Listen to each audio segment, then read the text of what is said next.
Operation তো একটা মানে ইন্টারভেনশন একটা, তাই না? একটা মানুষের শরীরের মধ্যে অস্ত্রোপচার করে আমরা কাটাকাটি করি, অবশ্যই সাইড ইফেক্ট কিছু না কিছু হতে পারে। একটা সিম্পল ইনফেকশন হয়েও উনি দীর্ঘদিন ভুগতে পারেন।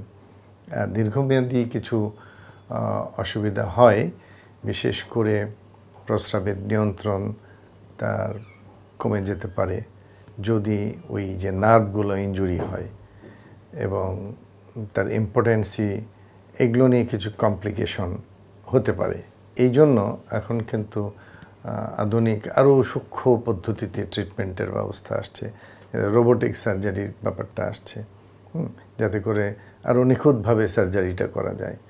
এখন ওষুধের ক্ষেত্রে যেমন আমরা বলি প্রেসিশন মেডিসিন, রেডিওথেরাপি সেরকম প্রেসিশন পদ্ধতি, মানে যত নিখুঁতভাবে কাজগুলো করা যায়, সেই টেকনোলজি হাইটেক যে যুগ এখন আসছে, সেই অনুযায়ী কিন্তু আমাদের আসলে ট্রিটমেন্টগুলো ডিসিশন নিতে হবে।